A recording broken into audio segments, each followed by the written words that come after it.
Stellar Transformations, episode 386. Untuk melihat video selengkapnya, sahabat bisa kunjungi playlist yang telah disediakan. Yuk mari, kita berimajinasi bersama dan masuk ke alur ceritanya.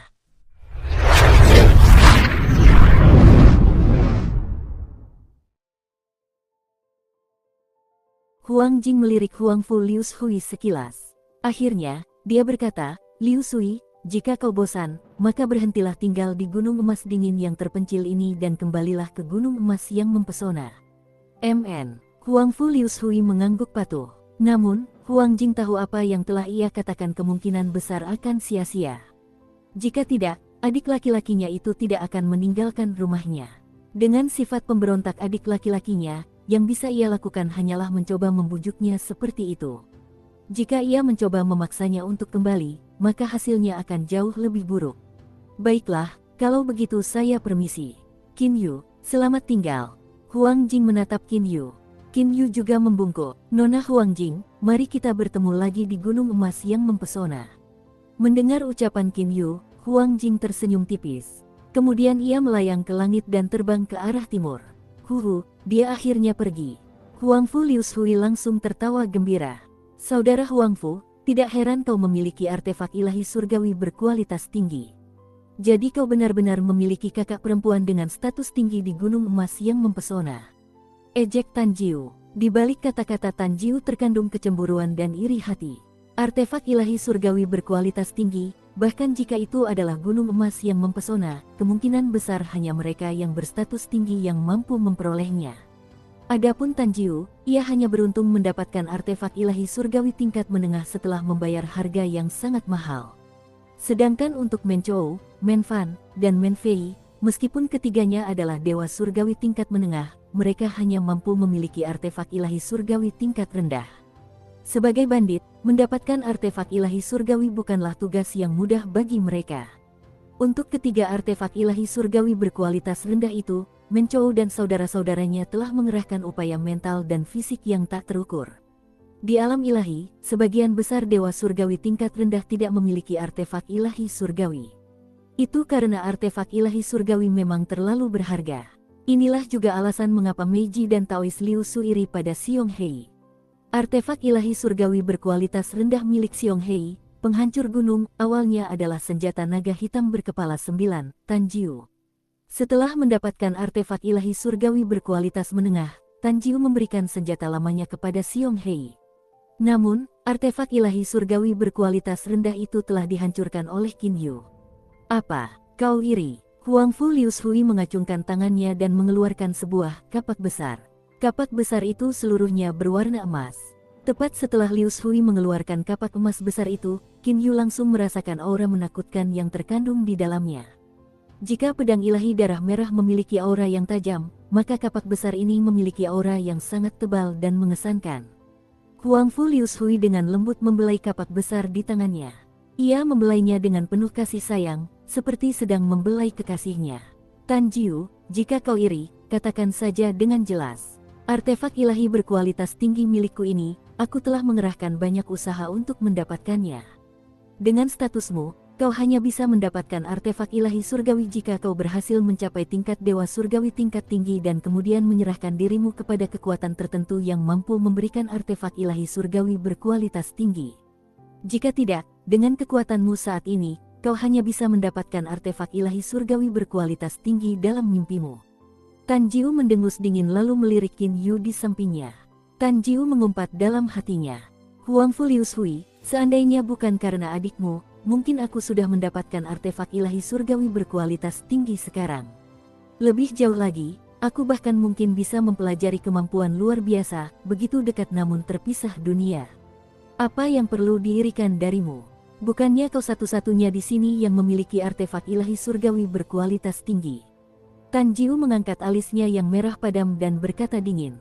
"Siapa lagi yang ada?" Mata Huang Fu Liu Shui berbinar. Men Chou, Men Fan, dan Men Fei juga menatap Tan Jiu dengan ekspresi terkejut.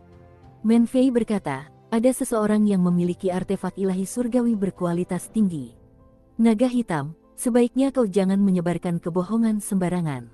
Artefak ilahi surgawi berkualitas tinggi bukanlah mainan biasa." Qin Yu mengerutkan kening. Benar saja, Tan Jiu menatap Qin Yu. Dia menunjuk Qin Yu dan berkata, saudara Qin Yu memiliki artefak ilahi surgawi berkualitas tinggi.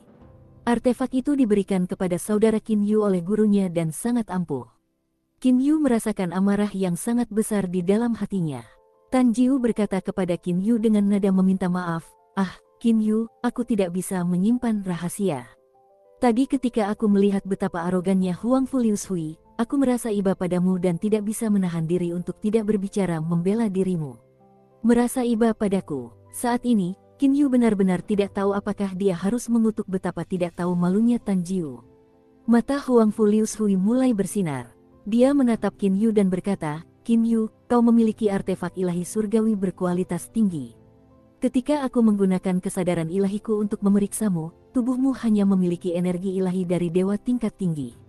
Jika kau memiliki artefak ilahi surgawi berkualitas tinggi, bagaimana mungkin serangga berkepala 9 ini tidak mencoba merebutnya darimu secara paksa? Huang Fu Liu Shui melirik Tan Jiu dengan sinis. Aku cukup mengenal temperamen serangga berkepala 9 ini. Dia pasti tidak akan mampu menahan diri untuk mencoba mengambil artefak ilahi surgawi berkualitas tinggi milikmu. Aku baru saja mencapai tingkat dewa surgawi tingkat rendah. Energi ilahi di dalam tubuhku masih belum berhasil berubah menjadi energi ilahi surgawi. Qin Yu segera menjelaskan. Ini adalah satu-satunya penjelasan yang bisa dia berikan. Para dewa dan dewa langit, jiwa mereka berbeda dengan jiwa para dewa abadi dan manusia. Ketika jiwa seseorang telah mencapai tingkat tertentu, jiwa dewa akan membentuk butiran jiwa emas. Sedangkan untuk dewa langit, jiwa mereka akan berubah menjadi embrio. Jiwa para dewa dan dewa langit adalah entitas nyata. Mereka tersembunyi di kedalaman otak dan sama sekali tidak dapat diselidiki oleh orang lain. Namun, mudah bagi seseorang untuk menentukan energi ilahi dan energi ilahi surgawi yang dimiliki oleh para dewa dan dewa surgawi. Mereka yang lebih kuat mampu menggunakan kesadaran ilahi mereka untuk menghalangi orang lain menyelidiki mereka. Adapun mereka yang lemah, mereka hanya dapat membiarkan diri mereka diselidiki oleh mereka yang lebih kuat dari mereka. Oh, jadi begitulah keadaannya. Huang Fu Liu Shui tiba-tiba mengerti sekarang. Namun, dia segera berkata dengan nada bingung. Namun kau hanyalah dewa langit tingkat rendah, bagaimana mungkin kau bisa menghentikan serangga berkepala 9 itu hanya dengan artefak ilahi langit berkualitas tinggi? Meskipun aku tidak terlalu menyukai serangga berkepala 9 itu, tetapi jujur saja, kemampuan bertarung serangga berkepala 9 ini sangat mencengangkan. Tan Jiu dengan dingin menggerakkan pinggulnya. Kakakmu yang menyelamatkanku, jelas Qin Yu. Huang Fu Liu Shui langsung mengerti sekarang. Dia tertawa terbahak-bahak. Benar, dengan bantuan kakak perempuanku, jika serangga berkepala 9 ini benar-benar berani menyerangmu, dia hanya akan mencari kematian. Oh, benar, apakah kau benar-benar memiliki artefak ilahi surgawi berkualitas tinggi? Ya, Qin Yu mengakui bahwa dia memiliki artefak ilahi surgawi berkualitas tinggi. Dia mengulurkan tangannya dan kemudian pedang ilahi darah merah muncul di tangannya. Pedang ilahi ini disebut darah merah. Ini adalah artefak ilahi surgawi berkualitas tinggi. Ini diberikan kepadaku oleh guruku. Di lubuk hati Qin Yu, dewa pengrajin Cheu Yuan memang memberinya anugerah bimbingan layaknya seorang guru. Segala sesuatu di kuil dewa yang mempesona diwariskan kepadanya oleh Cheu Yuan. Mengatakan bahwa semua itu diberikan oleh gurunya juga tepat. Guru, siapakah nama gurumu? Tanya Huang Fu Liu Shui. Mungkin aku tahu siapa dia. Tuanku telah memerintahkan agar aku tidak memberitahukan namanya kepada orang lain. Aku sangat menyesalinya, kata Qin Yu dengan sedikit menyesal. Sebenarnya, Cheu Yuan juga meninggalkan pesan kepada Qin Yu yang menyuruhnya untuk tidak memberitahu orang lain tentang dirinya yang menjadi penerus kuil dewa penyihir. Jika tidak, hanya identitas sebagai penerus dewa pengrajin saja sudah akan menarik perhatian banyak orang. Huang Fu Liu Shui mengangguk. Dia juga seseorang yang telah melihat dunia yang lebih luas. Dia bukanlah seseorang yang akan repot-repot memiliki niat jahat hanya demi artefak ilahi surgawi berkualitas tinggi. Kumbang berkepala 9 dan kalian bertiga lembu bodoh, adikku sudah pergi. Tidak ada orang lain di sini juga. Mari kita bertarung hebat di sini. Huang Fu Liu Shui memegang kapak emas raksasa dan mulai mengayunkannya tanpa henti. Men Chou, Men Fan, dan Men Fei saling berpandangan. Kakak kedua, Men Fan, mengangguk dan berkata sambil membungkuk, itu bagus juga. Hari ini, kami bertiga memang ingin melawan naga hitam. Hanya saja, suasana hati kami dirusak oleh kakak perempuanmu. Sekarang setelah kakak perempuanmu pergi, tidak apa-apa jika kita bertarung.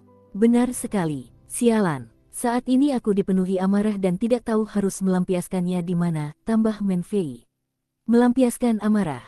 Kau berencana melampiaskan amarahmu padaku. Aku juga dipenuhi amarah. Ekspresi Tanjiu semakin muram. Hari ini adalah hari yang buruk baginya. Dia baru saja kehilangan seorang bawahan dewa langit tingkat rendah. Kemudian, ketika dia hendak membunuh Qin Yu, dia diganggu oleh Huang Jing. Dan sekarang, dia harus khawatir tentang pembalasan dari Tuan Qin Yu. Bagaimana mungkin dia tidak marah? Ketiga bersaudara Men berdiri di satu sisi. Masing-masing dari mereka memegang garpu panjang bercabang 3. Ketiga garpu panjang bercabang 3 ini semuanya adalah artefak ilahi surgawi berkualitas rendah. Semuanya berwarna merah gelap dan sangat berat. Huang Fu Lius Hui memegang kapak emasnya yang besar di tangannya dan tersenyum sambil berdiri di samping. Ketiga saudara Men dan Huang Fu Lius Hui semuanya menatap Tanjiu naga hitam berkepala 9. Pada saat ini, Tanjiu telah berubah menjadi 9 Tanjiu. Qin Yu mengamati pertempuran dari kejauhan. Ketiga bersaudara Men, Huang Fu Lius Hui dan Tanjiu, semuanya adalah dewa langit tingkat menengah. Meskipun mereka semua adalah dewa langit tingkat menengah, terdapat perbedaan kekuatan di antara mereka. Aku duluan. Huang Fu Lius Hui tertawa terbahak-bahak. Bersamaan dengan itu, dia melemparkan kapak emas raksasanya tinggi-tinggi ke langit. Kapak emas itu tiba-tiba menjadi lebih besar dan tumbuh hingga sebesar gunung besar.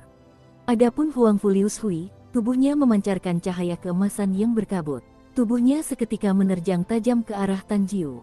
Tinju logamnya langsung menghantam kepala Tanjiu. Segera, Tanjiu dan Huang Fu Lius Hui mulai bertarung dengan kecepatan kilat. Bayangan mereka terus muncul tanpa henti. Suara ledakan terdengar tanpa henti. Ledakan, mata kapak emas raksasa itu seketika memanjang hingga sekitar 10 mil. Namun, mata kapak itu tetap setipis dan setajam sebelumnya. Seberapa besar sebenarnya bilah sepanjang 10 mil itu?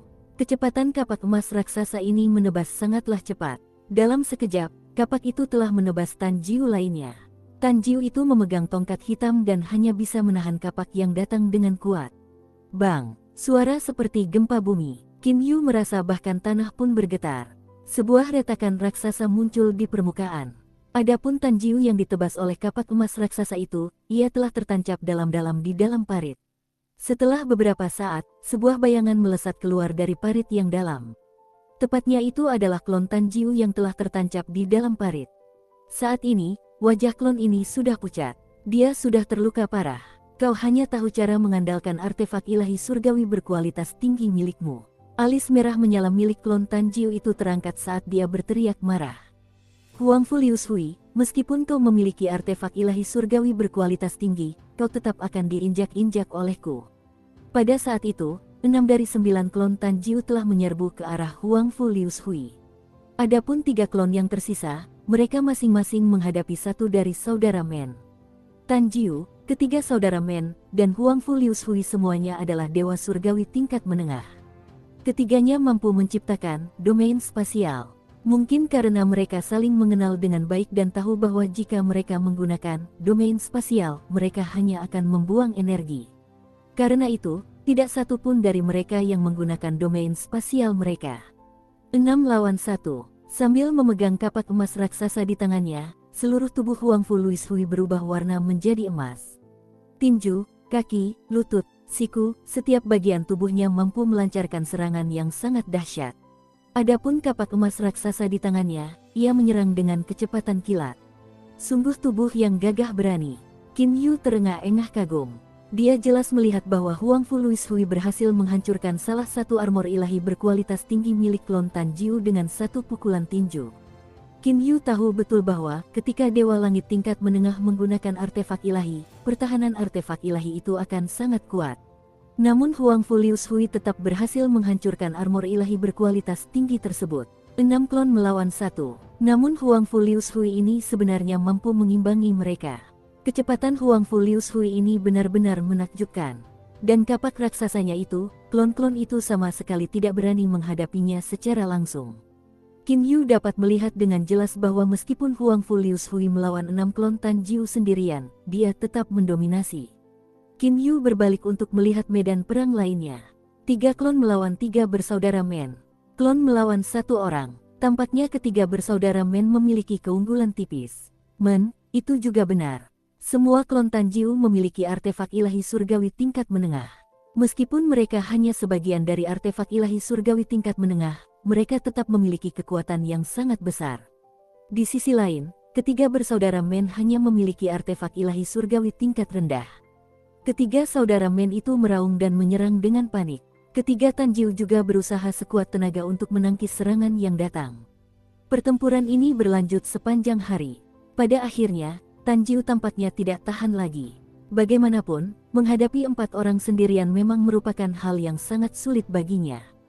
Hal ini terutama berlaku untuk Huangfu Lius Hui. Tanjiu tahu bahwa bahkan jika dia bertarung 1 lawan 1 melawan Huangfu Lius Hui, dia hanya akan menang dengan selisih tipis. Namun sekarang, dia hanya mengirim 6 klon untuk melawan Huangfu Lius Hui. Dengan demikian, dia tidak punya pilihan lain selain diinjak-injak. Tanjiu tiba-tiba meraung marah. Ke-9 klon mulai berkumpul menuju pusat dengan kecepatan kilat. Setelah itu, ke-9 Tanjiu menyatu menjadi satu. Pada saat yang sama, ke-9 tongkat hitam itu berubah menjadi cambuk tunggal yang terdiri dari 9 bagian. Tanjiu mampu merasakan dengan jelas peningkatan ketebalan dan kekuatan energi di dalam tubuhnya. Huangfu Lius Hui dan kalian bertiga, jika kalian mampu, serang aku lagi. Tanjiu memegang cambuk 9 bagian di tangannya dan berteriak dengan marah. Kau akhirnya memutuskan untuk mengerahkan seluruh kekuatanmu. Menyenangkan, menyenangkan. Huangfu Lius Hui tertawa terbahak-bahak lalu menyerbu ke arah Tanjiu. Adapun ketiga saudara Men, mereka meraung lalu ikut menyerbu. 4 lawan 1, Qin Yu akhirnya berhasil merasakan kekuatan sejati Tanjiu ini. Setelah 9 klonnya bergabung menjadi satu, kecepatan dan kekuatan Tanjiu meningkat pesat. Terutama cambuk 9 bagian yang dipegangnya. Cambuk 9 bagian itu lentur sekaligus kokoh. Ia bisa menyerang dari berbagai arah dan berubah menjadi tongkat untuk menyerang dengan pukulan keras. Ia juga bisa lentur di setengah bagiannya dan kokoh di setengah bagian lainnya. Tongkat 9 bagian itu bahkan bisa memanjang untuk mengikat musuh-musuhnya. Lebih jauh lagi, tongkat itu bahkan bisa terpisah menjadi beberapa bagian untuk menyerang musuh Tanjiu. Di tangan Tanjiu, Qin Yu merasa terpesona oleh cambuk 9 bagian itu. Mungkin Huangfu Lius Hui dan ketiga saudara Men tidak pandai bekerja sama satu sama lain. Meskipun mereka bertarung melawan Tanjiu 4 lawan 1, mereka hanya mampu sedikit unggul dan sama sekali tidak mampu mengalahkan Tanjiu. Energinya sepenuhnya terkonsentrasi pada senjatanya. Kekuatan serangannya sepenuhnya terkonsentrasi. Setiap kaki, setiap tinju, semua kekuatan serangannya sangat menakjubkan. Meskipun penampilannya tidak megah, kekuatannya sangat besar. Lebih dari separuh konsentrasi Qin Yu terfokus pada Huangfu Lius Hui. Setelah pertempuran selama 3 hari 3 malam, Huangfu Lius Hui dan kawan-kawan tidak punya pilihan selain mengakui bahwa meskipun mereka bertempur selama beberapa ratus tahun lagi, tetap saja mustahil bagi mereka untuk menang. Karena itu, mereka akhirnya menyerah. Menyenangkan, menyenangkan. Huangfu Lius Hui tersenyum sambil berjalan ke sisi Qin Yu. Qin Yu, bagaimana kalau kau ikut bersenang-senang di gunung emas dingin milikku? Namun Qin Yu punya rencana sendiri. Dia langsung berkata, aku masih ada urusan. Bagaimana kalau aku pergi saat ada waktu luang? Itu juga bagus. Huangfu Lius Hui mengangguk. Kemudian dia diam-diam berkata kepada Qin Yu melalui transmisi suara kesadaran ilahinya. Qin Yu, izinkan aku mengingatkanmu. Sebaiknya kau segera pergi ke gunung emas yang mempesona dan berusaha sekuat tenaga untuk mengejar kakak perempuanku. Mungkin kau bisa menjadi kakak iparku. Sungguh, aku rasa kakak perempuanku memiliki kesan yang cukup baik tentangmu. Kau cukup menjanjikan. Qin Yu terkejut. Melihat ekspresi Qin Yu, Huangfu Lius Hui langsung tertawa terbahak-bahak. Sambil tertawa, Huangfu Lius Hui terbang pergi. Qin Yu hanya bisa menggelengkan kepala dan tersenyum. Qin Yu dapat menyimpulkan bahwa Huang Jing paling banter hanya memiliki kesan baik tentang dirinya. Lebih jauh lagi, Qin Yu percaya bahwa Huang Jing memiliki hubungan keluarga dengan klan Huangfu Kaisar Bijak Timur tertinggi. Huang Jing bersaudara dengan Huangfu Lius Hui. Kaisar Bijak Timur tertinggi berasal dari klan Huangfu. Mungkin Nona Huang Jing ini, nama aslinya adalah Huangfu Jing, pikir Qin Yu dalam hatinya. Tiba-tiba, Pandangan Qin Yu tertuju pada ketiga bersaudara Men itu. Pemimpin dari tiga bersaudara Men Chou, saat ini sedang berjalan menuju Qin Yu. Adapun Men Fan di belakangnya, ia memasang wajah acuh tak acuh. Sedangkan Men Fei itu bergumam seolah-olah tidak ingin repot berbicara dengan Qin Yu. Kakak tertua, Men Chou, berjalan menghampiri Qin Yu. Ia tersenyum dan berkata, "Saudara Qin Yu, saya Men Chou.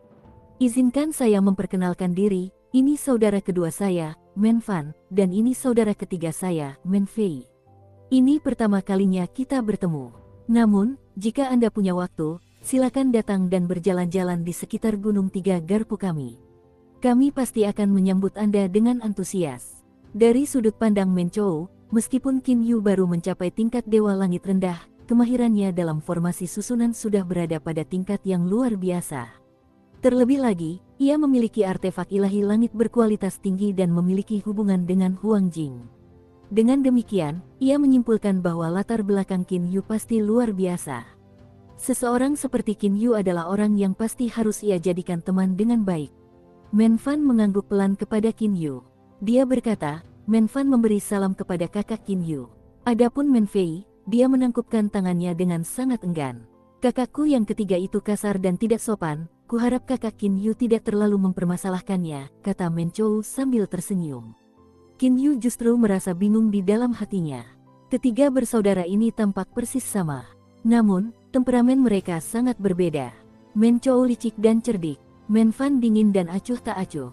Sedangkan Men Fei, temperamennya persis seperti penampilannya. "Saudara Men Chou, ketika saya melihat kalian bertiga, saya teringat pada seorang teman baik saya dari alam bawah. Bolehkah saya tahu apakah kalian bertiga berasal dari alam abadi, alam iblis, dan alam setan?" tanya Qin Yu dengan wajah penuh senyum. Secercah kekaguman terlintas di mata Men Chou. Men Fan yang acuh tak acuh juga menatap Qin Yu. Adapun Men Fei, reaksinya paling intens. Dalam sekejap, matanya membulat seperti bola. Dia menatap Qin Yu dan berkata, "Ah, Qin Yu, kau juga dari alam abadi, iblis, dan setan. Kalau begitu, pernahkah kau mendengar tentang kami tiga kaisar iblis sapi agung di alam abadi, iblis, dan setan?" "Oh, benar, kapan kalian naik ke alam itu? Saat kalian naik ke alam itu, siapa kaisar iblis sapi saat ini?"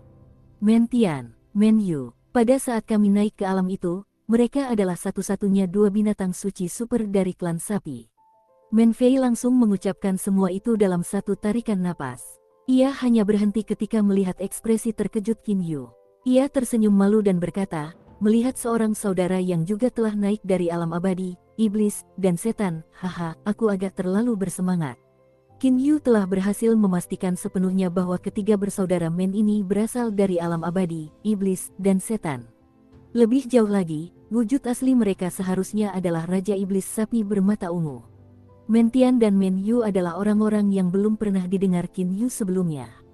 Qin Yu tahu bahwa ketiga bersaudara Men ini mungkin telah hidup di zaman itu sejak lama sekali. Mungkin saja mereka telah hidup di zaman itu selama beberapa miliar tahun atau puluhan miliar tahun. Qin Yu belum pernah mendengar tentang satu pun dari mereka yang hidup di zaman itu. "Saudara Men Fei, aku sudah lama tidak naik ke alam spiritual. Kurasa jarak waktu kenaikan kita mungkin sangat besar. Karena itu, aku belum pernah mendengar tentang Men Tian dan Men Yu," jelas Qin Yu. "Oh, itu sangat normal. Levelmu lebih rendah dari kami. Mungkin saja kau naik ke tingkatan itu beberapa miliar tahun lebih lambat dari kami." Saat ini, wajah Men Fei dipenuhi senyum. Jelas, dia telah menjadi jauh lebih ramah. Men Chou juga tersenyum lebar. Jadi, kakak Qin Yu ternyata juga seorang saudara yang telah naik dari alam abadi, iblis, dan setan. Itu sungguh luar biasa. Bagaimana kalau kakak Qin Yu bergabung dengan Gunung Tiga Garpu kita? Statusmu akan setara dengan kami bertiga bersaudara. Pria bernama Chou ini justru langsung mulai mendaki tangga kesuksesan. Ia bahkan mulai mengajak Qin Yu untuk bergabung bersama mereka. "Aku harus menolak. Aku masih punya urusan yang harus diselesaikan.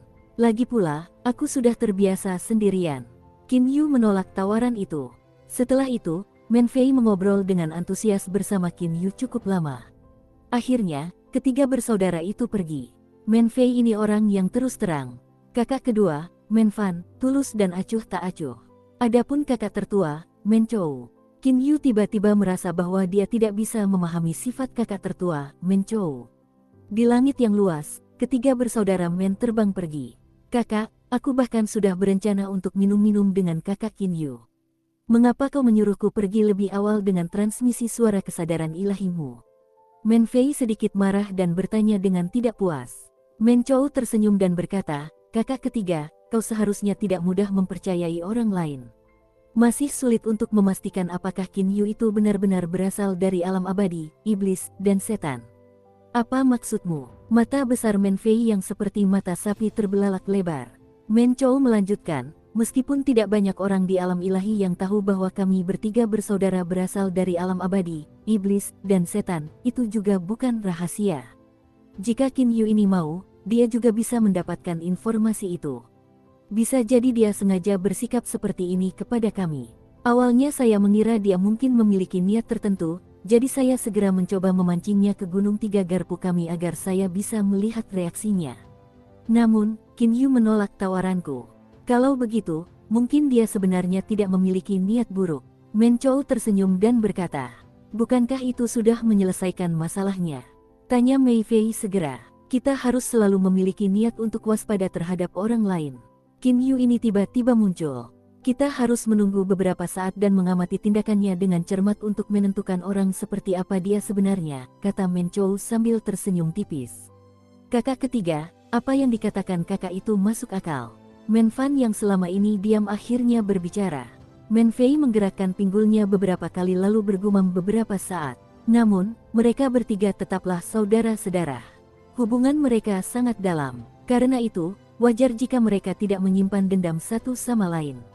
Di bawah tatapan banyak orang dari kolam naga hitam, Qin Yu naik ke langit dan terbang menjauh dari kolam naga hitam. Mengikuti angin gunung yang lembut dan tenang, ia terbang di dalam hutan pegunungan. Qin Yu menoleh dan melirik lokasi kolam naga hitam. Naga hitam berkepala 9, Tanjiu, telah bersembunyi di dalam kolam naga hitam selama bertahun-tahun.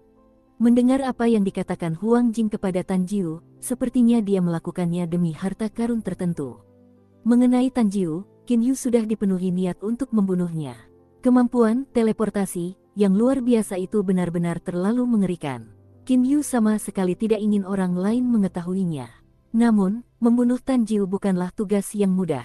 Pertama, Tanjiu adalah dewa langit tingkat menengah. Kedua, Tanjiu ini memiliki 9 klon. Selama ada satu klon dirinya yang berhasil lolos, semuanya akan sia-sia. Baiklah, pertama-tama aku akan pergi ke dasar kolam naga hitam ini dan dengan hati-hati menyelidiki harta karun macam apa yang ada di dasarnya, lalu melihat apakah aku punya kesempatan untuk membunuh Tanjiu ini. Qin Yu mengambil keputusan dalam hatinya. Tirai kegelapan malam yang berasal dari kota salju terapung di ujung utara telah menutupi seluruh alam ilahi. Seluruh alam ilahi telah berubah menjadi kegelapan. Malam yang gelap gulita. Malam itu dingin seperti air. Di tengah angin gunung yang dingin membekukan, di dalam jurang tenang kolam naga hitam, sesosok muncul seperti hantu yang melesat dan muncul di samping kolam naga hitam. Itu adalah Qin Yu yang mengenakan jubah hitam.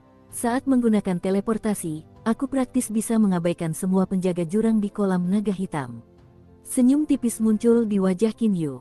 Pandangannya tertuju pada kolam naga hitam di hadapannya. Kolam naga hitam memiliki keliling 100 mil. Dengan sekali pandang, orang tidak dapat melihat ujung lain danau tersebut. Di area yang terlihat, danau itu tertutup oleh air yang tak terbatas.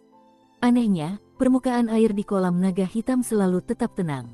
Biasanya, untuk danau yang besar, meskipun tidak ada angin, tetap akan ada gelombang yang menyebabkan air bergerak naik turun. Namun, kolam naga hitam ini tidak bergelombang meskipun di luar berangin. Sungguh sangat aneh. Tanjiu itu kemungkinan besar sangat waspada. Jika seseorang memasuki danau, dia mungkin akan menemukan mereka melalui pergerakan air. Qin Yu sangat berhati-hati. Dia segera menyebarkan energi spasial dari dunia universalnya. Energi spasial dari dunia universal terhalang oleh ruang alam ilahi di alam ilahi. Dengan demikian, energi tersebut hanya dapat mencakup area sekitar 100 meter. Jika hanya menyebar ke satu arah, energi tersebut hanya akan mampu mencakup jarak 200 meter. Energi spasial meresap ke dasar danau. Wilayah energi spasial adalah domain spasial milik Qin Yu. Meskipun kemungkinan lebih rendah daripada domain spasial, sejati para dewa langit tingkat menengah, namun setidaknya kekuatannya setengahnya. Terlebih lagi, mengendalikan air di dasar danau agar tidak bergerak masih merupakan hal yang sangat mudah. Qin Yu tersenyum tipis. Dia melompat ke kolam naga hitam. Yang aneh adalah, meskipun Qin Yu telah melompat ke kolam naga hitam, karena dia menggunakan domain spasial, sebenarnya tidak ada pergerakan di dalam air. Dasar kolam naga hitam berwarna hitam pekat seperti tinta.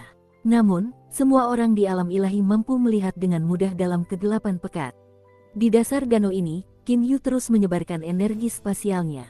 Dia terus-menerus memeriksa kolam naga hitam. Kolam naga hitam itu terlalu besar. Kedalamannya saja sudah 500 meter. Sedangkan kelilingnya, itu 100 mil. Qin Yu dengan cermat memeriksa dasar danau. Kolam naga hitam ini memang aneh. Danau ini sangat luas, namun tidak ada satupun hewan yang hidup di sini. Hanya ada beberapa tumbuhan bawah air. Qin Yu tersentak dalam hatinya. Pemandangan aneh seperti itu membuat Qin Yu semakin yakin bahwa pasti ada semacam harta karun di sini. Qin Yu sangat gigih. Dia terus menggunakan energi spasialnya untuk memeriksa setiap lokasi. Lingkar 100 mil terlalu luas. Qin Yu hanya mampu memeriksa area sekitar 100 meter darinya. Dengan metode ini, Qin Yu mencari selama 3 hari penuh. Namun, ia hanya berhasil memeriksa sebagian kecil saja. Hanya untuk berjalan dari satu sisi kolam naga hitam ke sisi lainnya. Bahkan jika Qin Yu bergerak dengan kecepatan tercepatnya, itu masih membutuhkan waktu 2 jam. Ia membutuhkan beberapa ratus perjalanan untuk sepenuhnya memeriksa seluruh kolam naga hitam. Setelah sebulan, Qin Yu telah tiba di ujung lain kolam naga hitam. Aneh, aku sudah memeriksa seluruh kolam naga hitam secara menyeluruh. Mengapa aku tidak menemukan apapun? Qin Yu menjadi bingung. Sepanjang bulan ini, Qin Yu tidak berani menggunakan kesadaran ilahinya untuk melakukan inspeksi. Pertama, jangkauan inspeksi kesadaran ilahi di bawah air sangat terbatas. Kedua, dia takut Tan Jiu akan menemukannya. Namun, energi spasial dari dunia universal berbeda. Ketika Dewa Langit tingkat menengah biasa mengendalikan energi spasial alam ilahi, akan tercipta sedikit pergerakan yang dapat dilihat oleh orang lain. Alasan mengapa energi spasial tersebut menciptakan pergerakan adalah karena kemampuan mereka untuk mengendalikan energi spasial terlalu rendah. Seandainya yang mengendalikan domain spasial adalah Raja Dewa, maka tidak akan ada seorang pun yang dapat menemukannya sama sekali. Inilah alasannya. Dunia universal adalah ciptaan Qin Yu. Saat mengendalikan energi spasial dari dunia universal, kendali Qin Yu sama hebatnya dengan kendali Raja Dewa yang mengendalikan energi spasial alam ilahi. Sekalipun energi spasial dari dunia universal menyelimuti Tan Jiu tetap tidak akan mampu mendeteksinya. Dengan demikian, ia secara alami juga tidak akan menemukan Qin Yu. Inilah juga alasan mengapa Qin Yu berani menghabiskan waktu sebulan penuh untuk memeriksa seluruh kolam naga hitam. Aku sudah mencari di seluruh kolam naga hitam, namun masih belum menemukan lokasi Tan Jiu. Sepertinya aku hanya bisa menunggu. Qin Yu mengerutkan kening. Meskipun dia berdiri di bawah danau, tubuhnya sama sekali tidak basah. Berdasarkan percakapan Nona Huang Jing dan Tan Jiu waktu itu, Liu Yuxi juga tahu bahwa harta karun itu ada di sini. Kemungkinan besar Liu Yuxi juga akan datang ke sini suatu hari nanti di masa depan. Qin Yu mengangguk dalam hati. Dia telah mengambil keputusan. Qin Yu menghilang dari dasar kolam. Di dalam dunia semesta, Qin Yu berdiri di puncak gunung besar di dunia universalnya. Energi spasial ruang semesta terus meluas keluar dan telah menyatu dengan aliran air kolam naga hitam. Begitu ada pergerakan dalam aliran air kolam naga hitam, aku secara alami akan mengetahuinya. Qin Yu cukup yakin bahwa begitu Liu Yixu memasuki kolam naga hitam, dia kemungkinan besar tidak akan terlalu berhati-hati seperti sebelumnya. Itu karena baik Liu Yixu maupun Tan Jiu tahu bahwa orang lain juga mengetahui lokasi harta karun tersebut. Sekalipun ia sehati-hati Qin Yu, Liu Yixu pasti akan menciptakan pergerakan begitu ia memasuki kolam naga hitam. Aku hanya bisa menunggu kesempatan dengan sia-sia. Qin Yu duduk bersila di dataran di puncak gunung. Ini satu-satunya cara ketika tidak ada cara lain. Tiba-tiba, Paman Fu muncul di belakang Qin Yu. Batasan dunia semesta terlalu sempit, seperti batasan alam fana. Di sini, kecepatan Paman Fu sangat tinggi. Qin Yu telah membawa Paman Fu ke dunia universalnya begitu dia memasuki kolam naga hitam. Qin Yu bahkan telah menempatkan alam Jianglan di dalam dunia universalnya. Ayo kita kembali ke alam Jianglan. kata Qin Yu kepada Paman Fu. Qin Yu dan Paman Fu langsung menghilang dari puncak gunung. Sebuah pagoda hijau kecil muncul di puncak gunung. Itu adalah wujud asli alam Jianglan. Namun, karena terletak di ruang semesta, Qin Yu merasa sangat tenang. Dunia universal adalah dunia yang diciptakan oleh Qin Yu. Bahkan jika Qin Yu berada di alam Jianglan, dia masih mampu merasakan energi spasial dunia universal yang telah menyebar ke kolam naga hitam di alam ilahi. Di dalam ruang lapisan kedua alam Jianglan, Qin Yu mulai berlatih dengan tenang. Waktu di lapisan ruang kedua alam Jianglan 100 kali lebih besar daripada dunia luar. Dan yang paling dibutuhkan Qin Yu saat ini adalah waktu.